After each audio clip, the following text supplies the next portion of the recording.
युधिष्ठिर ने भगवान कृष्ण से ज्येष्ठ मास के शुक्ल पक्ष की एकादशी का महात्म्य पूछा। भगवान कृष्ण ने युधिष्ठिर से कहा,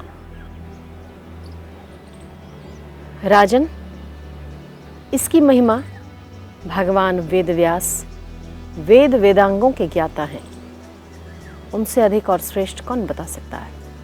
भगवान वेदव्यास ने कहा,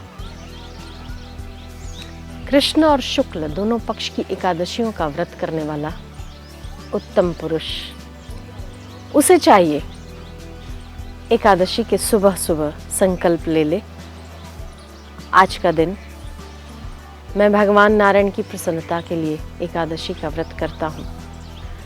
ब्राह्मणों को भोजन कराना चाहिए, दान पुण्य करना चाहिए, भगवान नाम का जप करना चाहिए।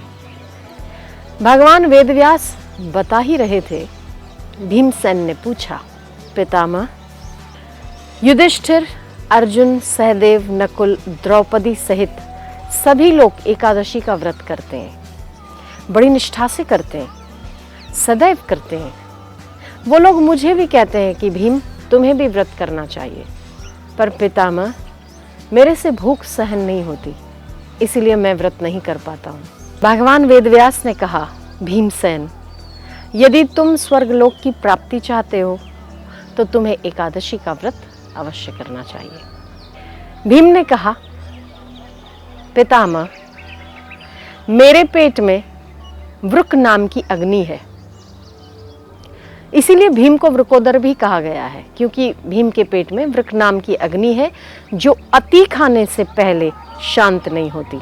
मैं ज़्यादा से ज़्यादा साल में एक ही बार उपवास कर सकता हूँ, तो आप मुझे कोई ऐसा उपाय बताइए जो वर्ष में एक ही बार उपवास होता हो और जिससे मेरा कल्याण हो जाए।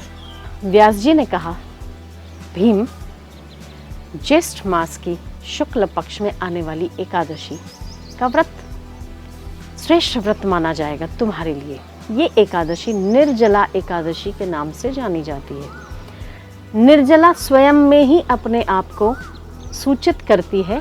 निर्जला मतलब जिस दिन, जिस एकादशी को जल भी ग्रहण नहीं करते, उसे निर्जला एकादशी कहते हैं। व्यास जी ने कहा, आचमन के लिए, कुल्ले करने के लिए जल का पान, जल का उपयोग किया जा सकता है। उसके अलावा यदि पानी पीते हैं तो व्रत भंग माना जाता है।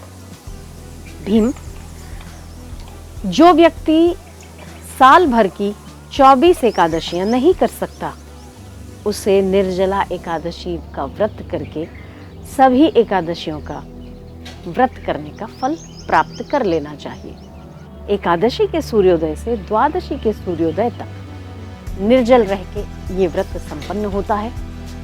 द्वादशी के सुबह ब्राह्मणों को भोजन कराकर, दान देकर फिर ही इस व्रत को खोलना चाहिए।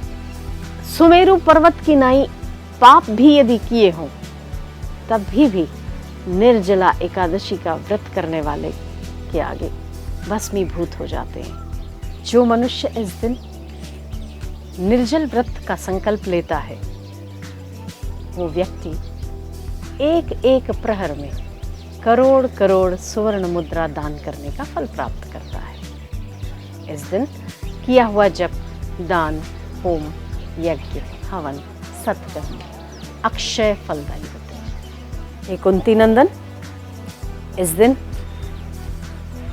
निर्जला एकादशी का व्रत करके जो दान में प्रवृत्त होता है और भगवान विष्णु का पूजन करता है, वो व्यक्ति अपनी आने वाली 100 पीढ़ी और अपनी पीछे की 100 पीढ़ी को भगवान वासुदेव के धाम में पहुंचा देता है। निर्जला एकादशी के दिन अन्न, वस्त्र, फल, छाता, करमंडल, आसन, बिछौना और चप्पल का जो दान करता है, वो स्वर्गलोक को प्राप्त करता है। देव देव ऋषिकेश संसारार्णवतारक उदकुंभ प्रदानेन नयमाम परमाम गति। पद्म पुराण के उत्तराखंड में लिखा है, संसार सागर से तारने वाले हे देव, हे ऋषिकेश, इस जल के घड़े का दान करने से आप मुझे परम गति को देने वाले बनिए। इस श्लोक का उच्चारण करते हुए जल के घड़े का दान करना चाहिए। यह पापनाशिनी एकादशी का व्रत जो करता है वो अनामय पद को प्राप्त हो जाता है।